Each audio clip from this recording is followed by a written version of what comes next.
Let's define both of those terms: psychological barriers to success and physiological barriers to success. First one, psychological, those are mental barriers. They're things that are in your head that are keeping you from actually sitting down and recording. And then physiological barriers are like things in your actual that are keeping you from recording. Welcome to PvP.fm, brought to you by Push Button Podcasts, your go-to resource for grabbing attention, building awareness, and creating authority in your marketplace. I'm Richard Matthews, your host and guide through the wonderful world of podcasting as a driver of business. Here, we teach how to use a multimedia podcast as the cornerstone of your omnipresent content marketing strategy. Whether you're an entrepreneur, podcaster, expert, or thought leader, you'll discover creative ways to leverage your digital content. From blogs to video, from YouTube to TikTok, and everything in between. We'll show you how to stand out from the noise so you can directly connect with potential customers, build strategic partnerships, and drive leads into your business. Get ready for actionable tips and tangible takeaways on improving your digital presence across the board. With that, let's dive into this week's episode of PvP.fm.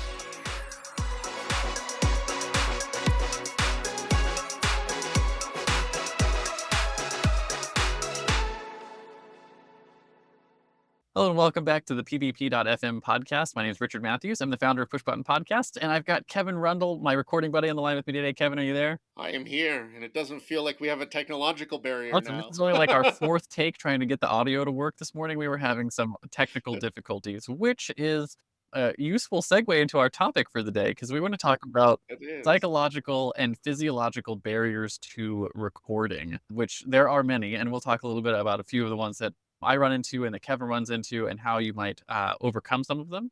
And what I want to talk about, why I want to talk about these is the last couple of episodes we've been talking about was all about consistency, right? And we talked about you want to show up consistently over time. And so part of showing up consistently over time is making sure that you have a nice recording studio and you have your content topics and you have your content outlines and you know what you want to say and what you talk about. And once you have that, once you have sort of the things that you want to talk about, now the next step in that process is every week you got to sit down and record, right? Or if you're going to batch record every month, you got to sit down and record. And so the actual hitting the start and stop record button is the last sort of barrier to your success in getting the content created. And so what we want to talk about is the psychological and the physiological barriers to you actually sitting down with either your recording buddy or with yourself and getting the content recorded. Does that make sense? Yeah, it makes 100% sense. Yeah, Yes. and So I think to uh, start off with, let's define both of those terms: psychological barriers to success and physiological barriers to success.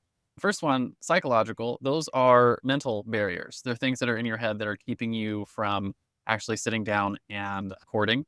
And then physiological barriers are like things in your actual that are keeping you from recording. And I'll give you an example of a physiological barrier, and that is just an off the wall example. And the off the wall example is I have a water flosser, right? You know, those ones, like the water pick that you can like, I don't know, yep. clean your teeth with. And when I bought it, I was like, oh, this is great because I don't ever really like the string water, the string flossers, but I really like the water flosser. And I thought I would use it a lot more than I use the string. So I bought it and I put it next to the sink, right, in the bathroom. And then I never used it because in order to use it, I would have to go, I always brush my teeth in the shower. And then I thought I would use the water flosser when I got out, and I never did because it was just not part of my routine. And, the shower is 3 feet over from where my sink was. And I finally was like, you know what? I'm going to move the water flosser from the sink to the shower. And now I use it every day, right? Because it's part of my routine. It's just changing the environment a little bit to get the outcome that you're looking for. And that's a really like off the wall example, but does that make sense where your environment that you set up for yourself makes it either you're harder Yeah, it makes comfortable? sound really. I think it's funny that's your example because I had a water flosser that was also there just to hold down my Yeah. vanity. Added some weight on the That I was going to use all the time, and then I was like, well, but then I got. yeah. My more fun example for that is actually something that's sitting in front of me here, which I can't show you because of the camera stuff. But I have on my desk, I have a keyboard, right? My keyboard drawer, the one that you put on your desk, you have your keyboard and your mouse on. And I also have just below that, if I push the keyboard drawer in and I pull it out, I have an actual keyboard.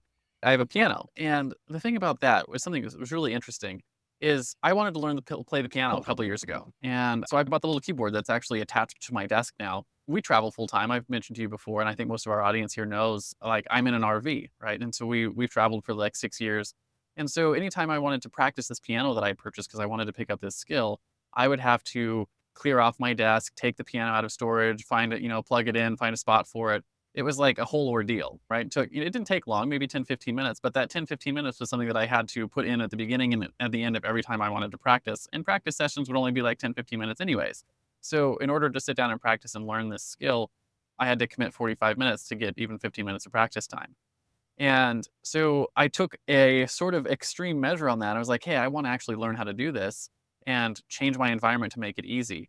And so I actually ripped the desk down to studs and rebuilt it so it had a spot for the piano. And I put it on, what do you call them? Drawer slides. And I took the piano apart and built the Yeah. drawer slides into the bottom of the piano and made it so the piano actually just slid right into my desk under my keyboard drawer, which I know that's like an extreme solution. But what it did for me is over the next 6 months, I started practicing every day, and I got to the point where, I can play melody lines and I can play the other things, and now my wife and I do jam sessions. She's a good musician, she plays all sorts of instruments and sings and other things, but we can actually, like, play now, and because it's easily accessible, the kids all play too, so they'll come in and they'll play. My oldest son has learned to play several songs on the piano, my oldest daughter is learning to play a little bit, and all of that was just changing a physiological barrier to taking action.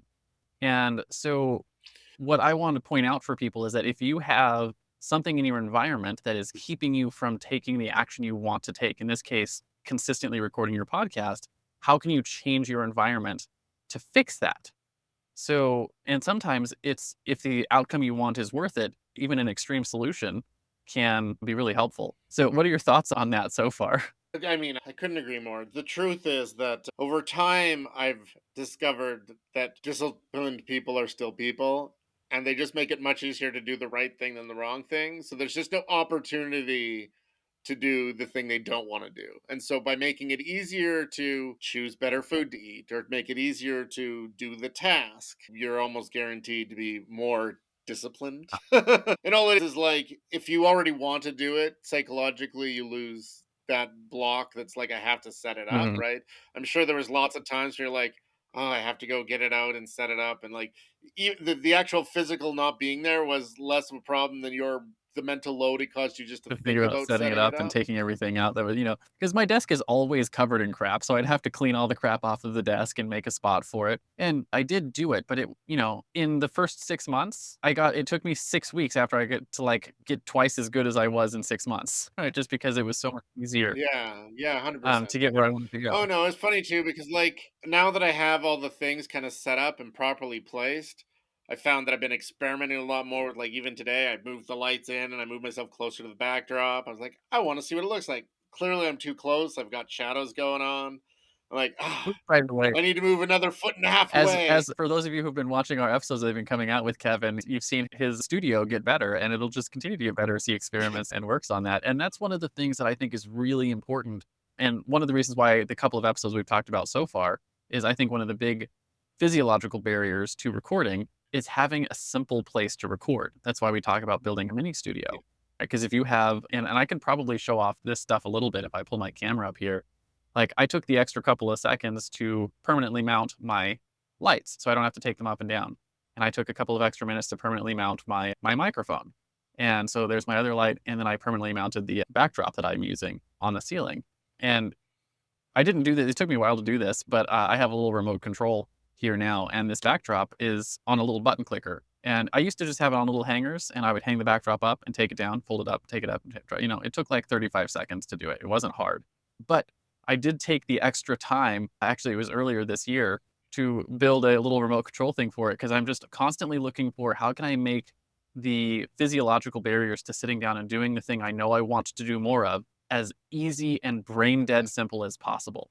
So I don't have I got the backdrop and I put it up with push pins the first like two times we recorded with them. And then I went and bought actual proper clips now. So it's like now it's like 5 seconds to put it up. Like I just put to the clips and hang it and like it literally takes no time at all. But at first I was like, this takes me quite a bit of time. I better be doing it 10 minutes before I need to talk to Richard or I'm gonna end up having no backdrop or have to waste time setting yeah. up.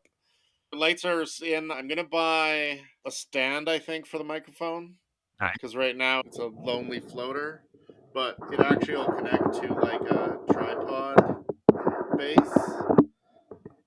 and so like I can screw it into Yeah, different and, various like, set different it up the way that stands. I've moved to using So L I don't mic think I'm now. gonna permanently fix it because I don't got a good spot to permanently affix it where I'm currently at.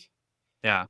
And I wanna what's gonna end up happening in the not so distant future is I'm probably gonna turn the direction my whole studio is, because I'm gonna bring down the supercomputer to be my recording computer. Because right now I'm using the laptop as the recording computer, because it allows me to go into a space where I can prevent children from bursting in without at least some warning.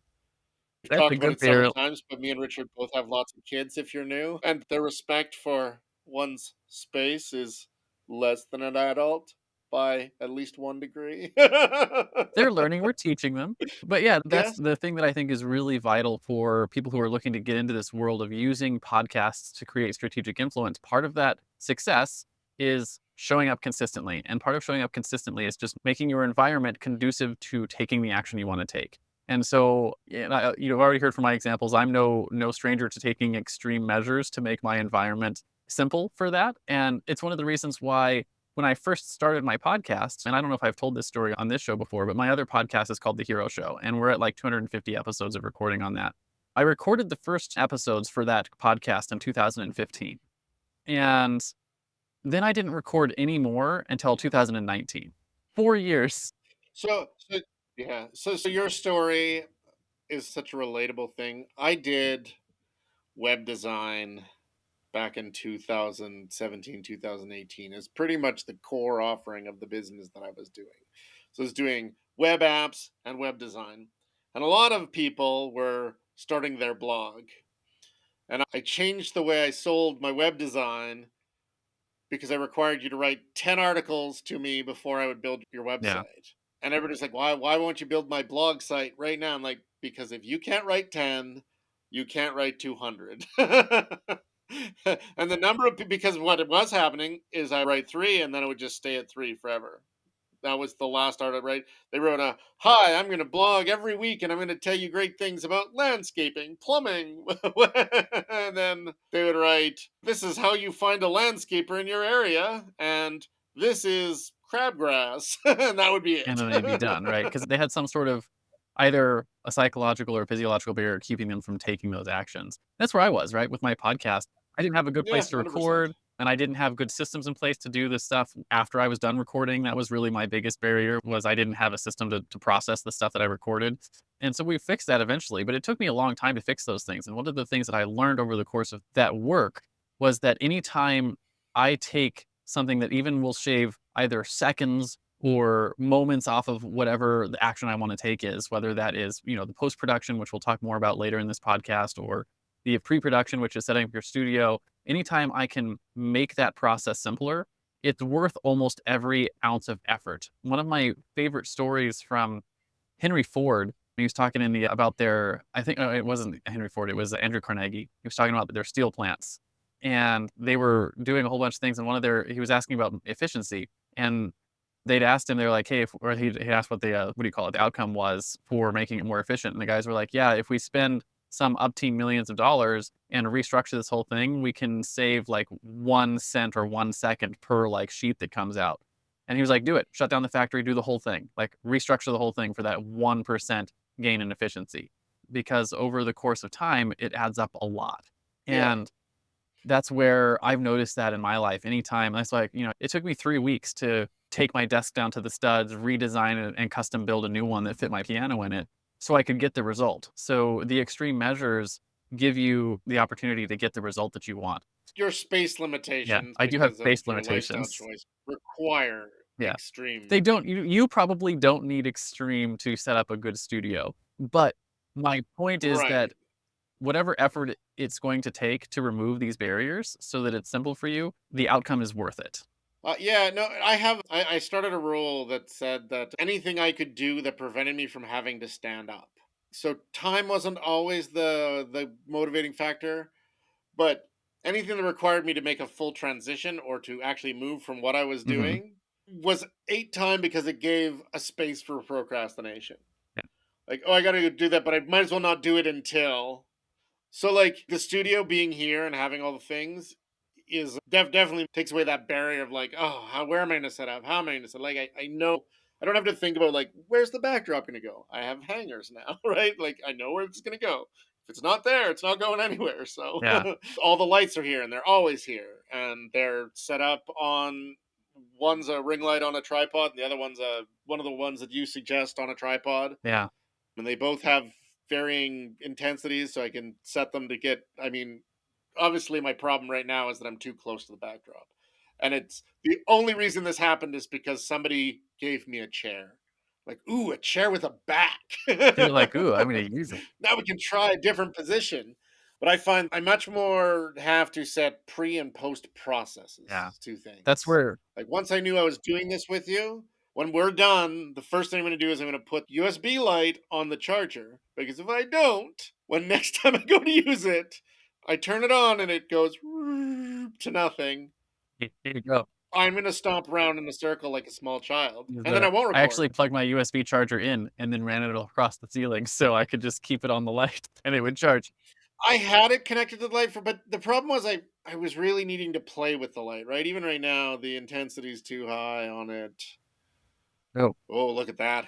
Bunch of So shadows, I guys. want to Up. point out the pre and post processes because that's where you start getting into the psychological barriers to action, right? And Right. those are the thoughts that are in your head that are keeping you from taking those actions. For me on my podcast for the Hero Show, the thing that was stopping me from recording more was like I had figured out how to record, but what I hadn't figured out is what to do with the recordings when I was done with them. And so I didn't have a process for those. And I was like, I did all this work for the first couple, and I was like, man, if I keep doing that, and every time I record, I have to do all that work, I'm going to be upset and not want to do it. And so then it kept me from actually taking the action, which was recording, because I didn't have post processes in place for what to do with content, or in your case, what to do with your lights and your stuff. And so the more you build those processes in and more you build the steps into your process, essentially, the more you'll be able to take the actions that you want to take and actually sit down and record.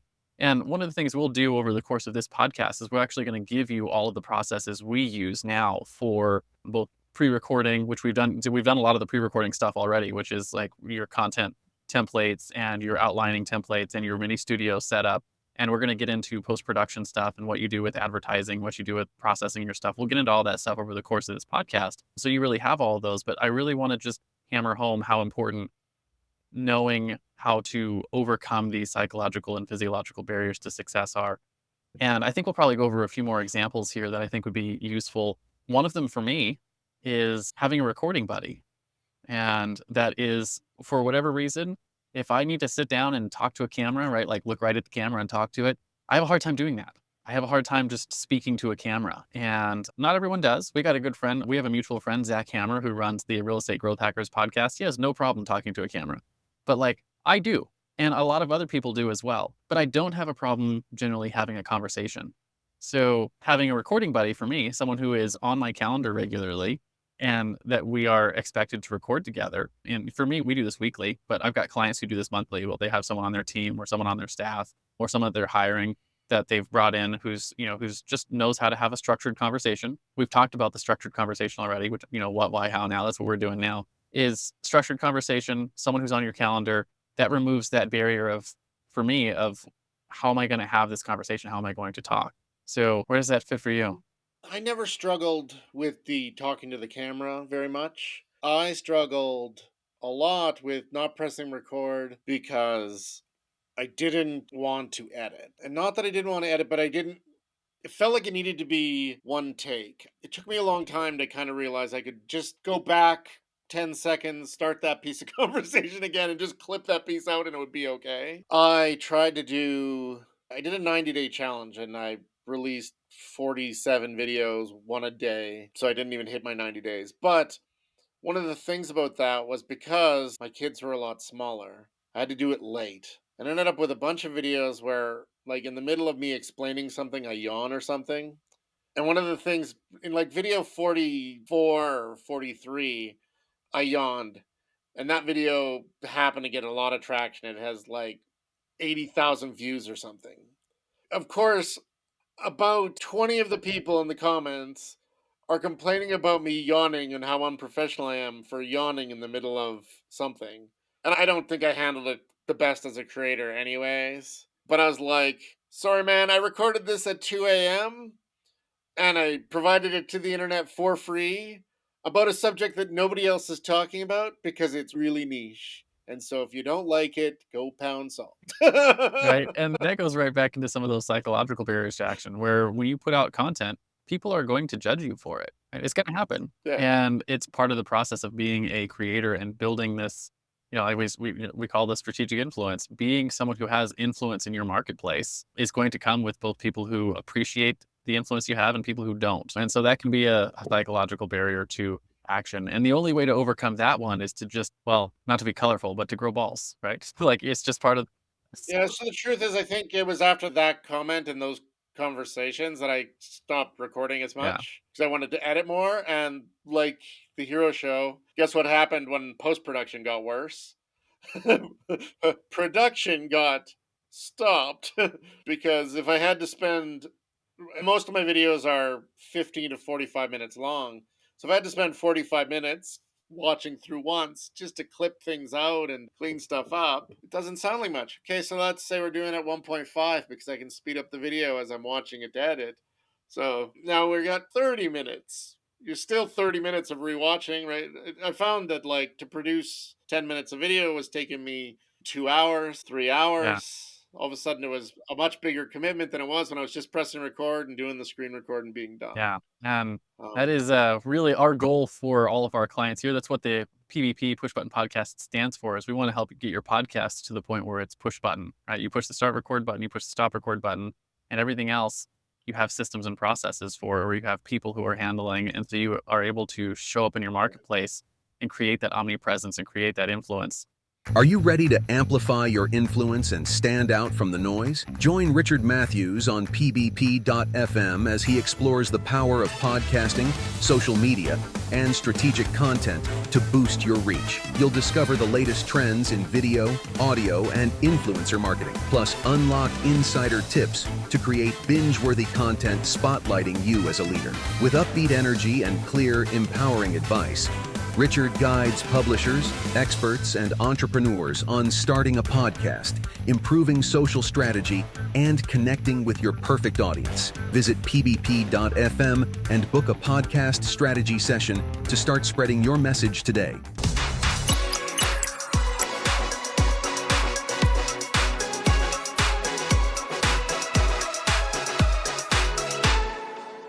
And yeah, like, so it just goes to show that these psychological barriers, they're just all over the place.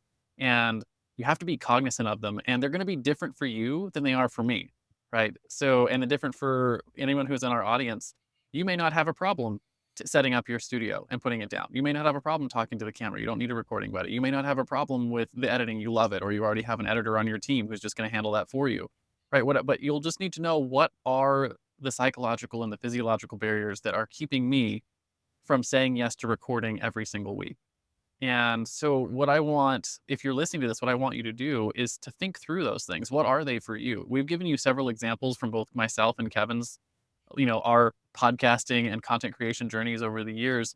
Think about those things. Is it recording buddy that you need? Is it having a time on your calendar? Is it the physical studio location? Is it having your content plan ready in your outline, put a studio location? Is it having your content plan you from saying yes every time? Is it your, whatever those are, write them down and then start asking yourself, how can I make this process easier for myself? Right. And, anyone who's listened to Tony Robbins before here, they know if you learn to ask yourself better questions, the Tony Robbins before he answers. And this is one of those really high value questions to ask yourself, not just for your podcast, but for anything in your business is just before. yeah, and I wonder, like, so I haven't had a big problem with the studio since I've got this stuff, and I never really had a studio issue. I stopped doing a lot of face stuff because initially stuff. So a lot of what happened was I just removed anything where you saw my face, and so I didn't have to feel like somebody was judging whether I'd done whatever. But I wonder if you have a space where you can leave something set up. If you find that you didn't record last week and you think what's causing this, you can't really pin it down. Maybe just set up everything and then walk away without recording and see if next time you want to record it being sitting there is next time you want to record so that the moment because right so like maybe I have lots of energy for actually setting up the recording stuff or I have lots of energy for actually recording but I don't have any for the rest of it Mhm. and it could be any point and so figuring that out might be harder than you think at the Yeah. second It's going to take harder. some I'm at pretty bat. introspective but at the same time like I used to have a really big problem and this is I've cured this over the last few years but I used to have a big problem where like I was really trapped in all or nothing thinking so like the USB light isn't charged and now it won't turn on. Well, now I can't do Feel like anything. I might as well not record at all. My information is useless in the world Yeah, because I forgot to charge my light. I guess I have to do this next week because there's something in the corner, right? Like seriously, it was like everything had to be exactly perfect. Yeah, I've been there. Um, And, like, that's one of those things, like, and it sounds so dumb when you say it, right? Like everybody knows that's not true, but but it's those psychological barriers to action, and right, that's why I took the time to, this little thing cost me, like, I bought a 3D printer. I didn't buy the 3D printer for this project, but without the 3D printer, I couldn't have done it. So it's like $800 3D printer and like a custom, it's got a closet bar and like I custom designed the little brackets to hold the thing up. I had hooks, they worked just fine, right? And it was 3 minutes to set it up and 3 minutes to take it down. But the work for me to make it so it was a remote control to push the backdrop down meant that I didn't have to do any of those things. Guess what? The amount of times that I sit down to record doubled just because I was like, that's a thing. It's a thing that for me, having to set it up and tear it down, that's a psychological barrier for me. how many times have you not done something too because you bought a cheap one Oh, yeah. instead of buying a medium quality one even because you're like, I'm not sure if I'm gonna use this. So you buy one that's actually junk and actually causes you grief.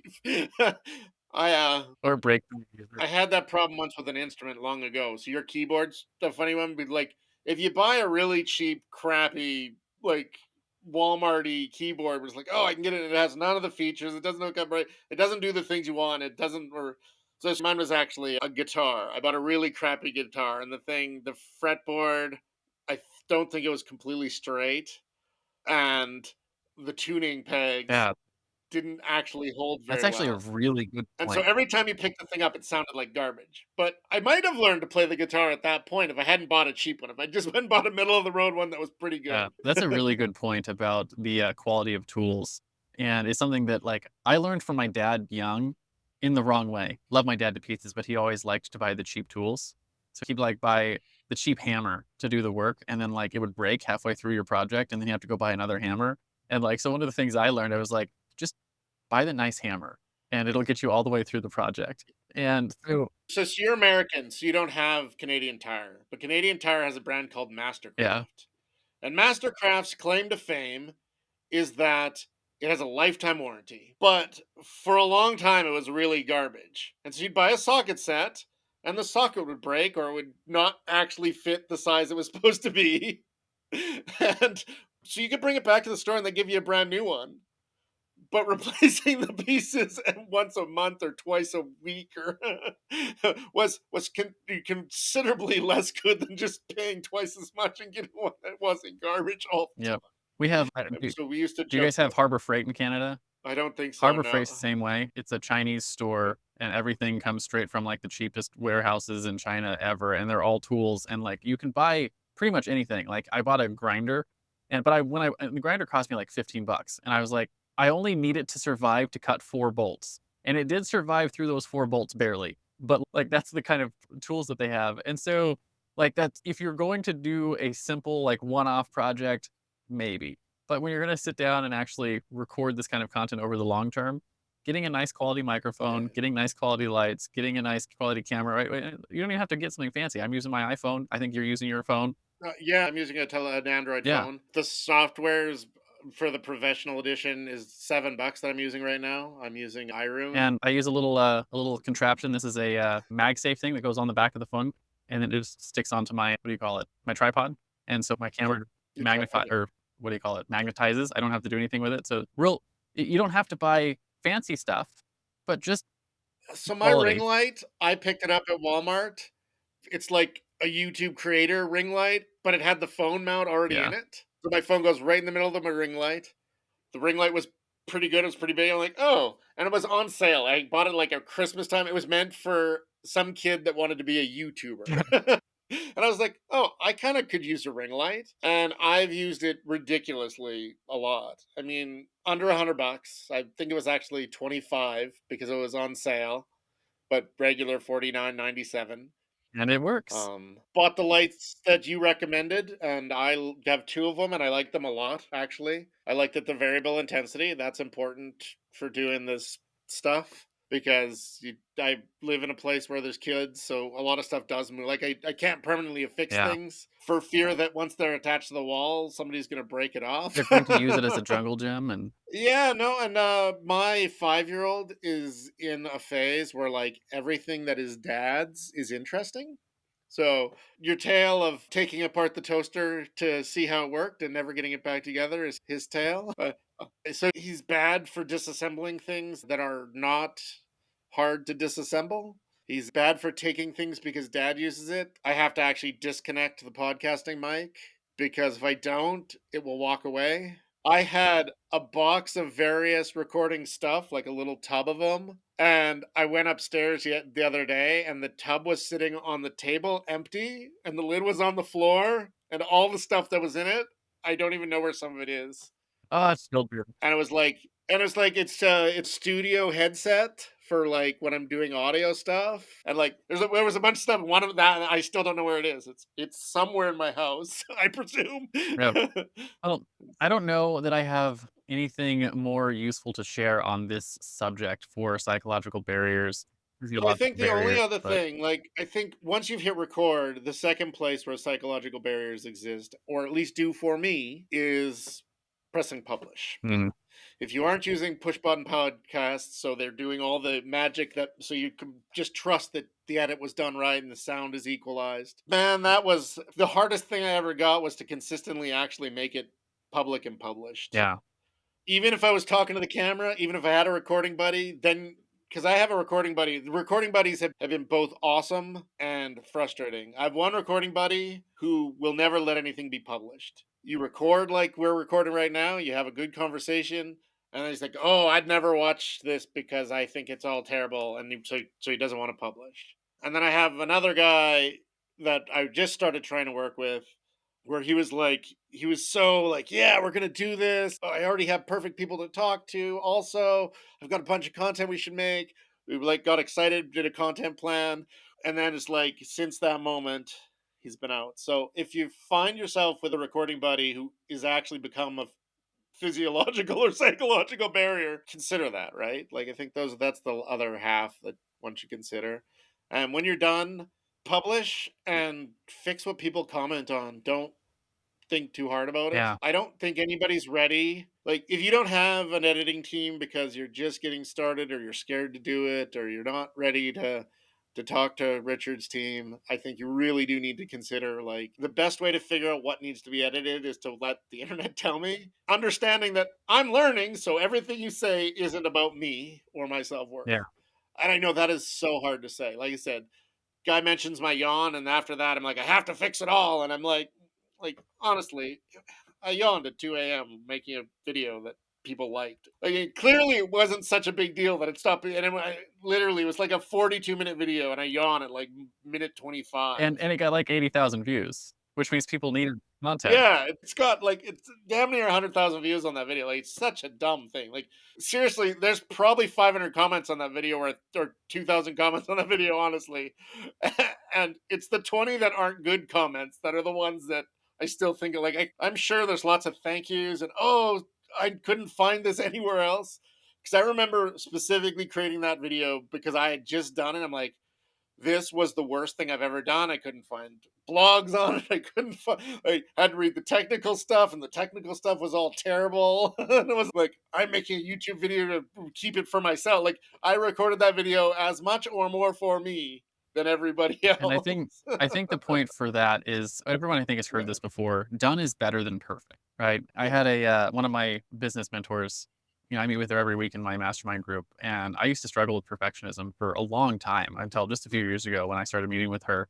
And one of the things she said to me was, "Perfection is the lowest standard you can hold yourself to because it doesn't exist. So you're holding yourself to no standard at all." Yeah. And so, started asking me, like, what's a better standard you can hold yourself to? And in this world, in the podcasting world, it's publish. What can I publish and iterate, right? Publish and iterate. Because you can look at, and I challenge you, go look at almost anyone's YouTube channel and go from their first video to their current video and look at how their speaking has gotten better, their lighting has gotten better, their pacing has gotten better, their music has gotten better, their editing has gotten better. Everything you do will get better over time, whether that means you're hiring a team like ours to do it, or you're getting better, you're hiring teams internally, or you're doing this stuff yourself. Whatever is happening, you will get better over time, but you don't get better if you don't publish. And so that's a huge Yeah. psychological barrier is this, I'm not as good as these people who have been doing it for a long time. Of course not, right? My son and I, we've referred to that in our house as the great suckitude, right? You have to go through the phase of the great suckitude, and you don't get around that. There's no option to get around the great suckitude. You Yeah. have to go through that part. So in the last 5 years or so, I've heard a lot of people say it's not worth doing if it isn't worth doing Yeah. badly. And it's in response to it's not worth doing if it's not worth doing right. So in the last I used to have a boss who used to say, perfect is the enemy of good enough. And I think for a long time, I thought, oh, that's a cop out, crappy. But like, it was funny that he said it because I didn't accept it because I was in my early 20s and thought I was super smart before I realized how dumb I really am. And My wife and I were talking about that and yesterday. oh no, I mean it's funny because in your 20s you do think you're brilliant and everybody else is just so dumb, and in your 30s you feel like, man, you make silly mistakes that other people don't seem to, but everybody does really. And in your 40s, like, man, I'm just dumb. I'm going to presume everybody knows more than me, and then I won't at least look dumb. But when I was in the army, I think is what really pushed that not being as stupid a saying as it was. And that was because we always talked about the minimum standard in the army. Like you always talk about the minimum standard. And I don't know if you have any service time, Richard, so but the truth is at a certain point, like when people are like, is it above the minimum standard? Like who cares? Because as a rule, we tend to set our minimum standard as good as we can, or at least right. If that's the standard, that's good enough. And going anywhere above that to move towards perfection is probably wasting time that you could use to further your mission, which is creating more content in this Yeah. case. Creating more And I content. think you easily can get lost in beating the minimum standard when the standard is I've recorded a video, I've edited a video, I've published a video. And people will tell you, right? If it was dark here or I sounded like a robot full podcast, people will let you Yeah. know. And then you'll fix it on the Um, next one. You say, "Hey, thank you. I'll and fix then the that." next one you try to do better.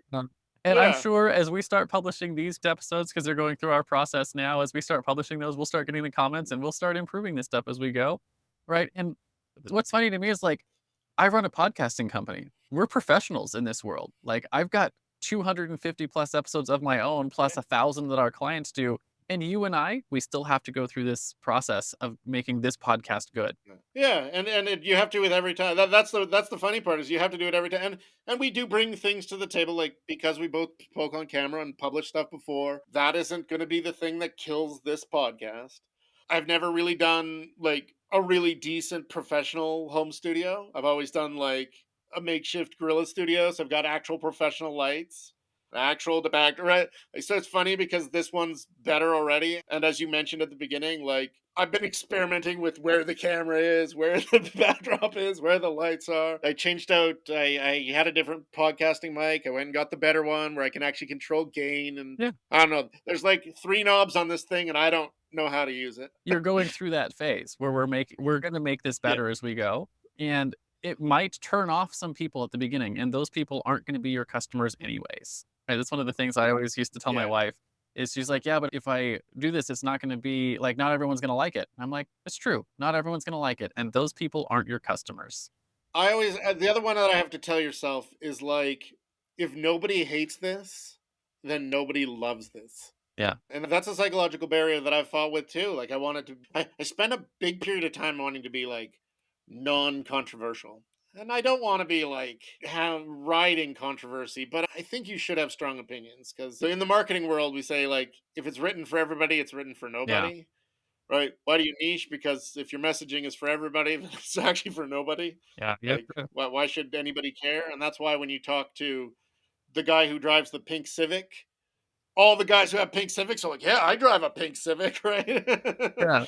They really care about what you have to say, and you just don't have to And worry that's about the why, other like, ones. one of our you'll hear us talk about these things over and over again on this podcast. Some of our hard lights in the sand is, things you should have a studio set up. You should have a content plan. You should have a content library you're pulling stuff from. You should have, and we'll talk about more of this when we get into the future.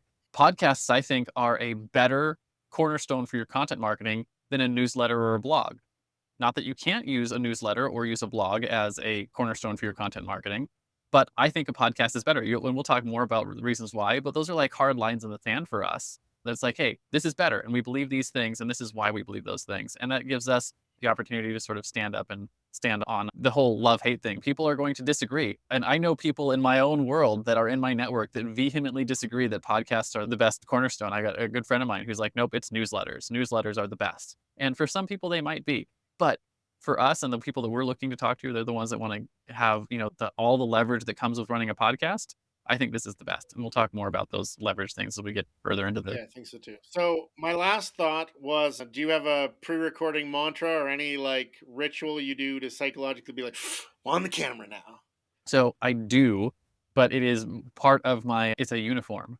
So you'll notice I have this Right. shirt and I have one other one that you've seen. It's this red one. And I hang them up by my desk. And the only thing I use them for is for speaking engagements. So Oh, I take them on stage and I take them when I get in front of these things. And whatever I'm wearing, I always, pop off that one shirt and I put on one of these shirts. And it's my performance uniform, if that makes sense. And I put on my uniform. And if I don't put on my uniform, I generally don't perform as well. And so that's part of my ritual. There's a couple other things that go into that. It's like I wear contacts and I have glasses. Most of the time, I use my glasses. Like 80% of the time, I'm using my glasses. But when I record, I put on my contacts. And when I'm going to get on stage, I put on my contacts because it makes me feel better. And I don't have to worry about the glare from the glasses and other things. So there's some other things there. And so it's parts of my uniform. I comb my hair, I put my contacts in, I put on my nice shirt. And like it's like my performance uniform. And so having a performance uniform for me helps me get ready to actually sit down and talk and record and those kind of things. How about you? yeah, and I do the same before we do this every time. I run the razor along the line at the top of my beard. I trimmed it recently, so I was all pretty and ready. I trimmed it. I literally went and trimmed it for the podcast last Wednesday, and then we didn't end up recording because some other things happened. Uh, So I ended up sending Richard a bunch of sexy pictures of I mean, me. what do you think of my yeah. I actually trimmed mine this morning too. It was getting a little shaggy. So yeah, it's part of that Oh, it performance was thing. mine was at that point where like I had to commit to it being a long, burly, beastly beard, and I don't mind beard oils. I have them, but I don't really love like teasing and totting and cleaning a beard. Yeah. And the only thing that's good about having the beard, because it was about here when I was trimming it off, like you'll see the beard go away if when these finally Yeah, get when it published. starts long and then it gets shorter. Yeah, you'll probably see mine. I Yeah, keep mine between like so when I trim it down, I trim it down to 4 millimeters, and then I'll let it grow to like 6, 4 to maybe 6 or 7 millimeters. And then like anything longer than that, and I don't like it anymore because it gets too like you have to care too much for it and you're like comb it and do other things to it. So I'm like 4 to 6 is like where I want it. yeah, for sure. So Anyway, so I think that was the last thought I had because I do the everything in my life is iteration, and that's what I kind of tell myself before I do any of these things. I'm setting up the lights. I'm like, okay, we're iterating. We want to get better. We want to be a little bit better. Everything's iteration. Okay, hit record. Okay, we're gonna do as best we can, and we're gonna iterate. yeah, And so like telling yourself that you're allowed to try to get better every time, I think will help you press record too because then you're walking towards something. yeah. It's a journey. It's not a destination. So that's where we're at. And yeah, I think hopefully this episode was useful for you in just thinking through your own psychological and physiological barriers. I know we put it in the context of this podcast, but it is actually something that is really useful for anything in your life, whatever it is that you're trying to accomplish. Start thinking about those psychological and physiological barriers. It's very helpful. Kevin, thank you so much for coming on and being my recording buddy and helping me get over some of my psychological barriers, it's funny that I have barriers as the CEO of a podcasting company to get on and record podcasts, but I do, right? Just like anyone else. And so I again appreciate your time today and we'll be back next week. We got a whole host of things to keep talking about on this show, so it should be fun. Yes, we do. And I appreciate it also. I think it's great to get to flex the muscle with you and talk about these things. I really do enjoy content creation and podcasting also. And I think that the more times you do it, the better you're going to feel about it, anyways. And so just push the button. Awesome. Push the button, hit the start, hit the stop record, and come back next week. And if it doesn't work in Safari, try Yeah, Chrome. yeah, that was our issue today. It didn't want to record for us in Safari, so we moved to Chrome. We'll come back next week. We've got several more things. I think we're on like our fourth or fifth. What do we call them? I'm gonna forget it. Our man. 10 Commandments. We're Oh, going through our subject? 10 Commandments on podcasting, and we're like our fourth or Yeah. fifth one. So we'll go through we got a few more on those.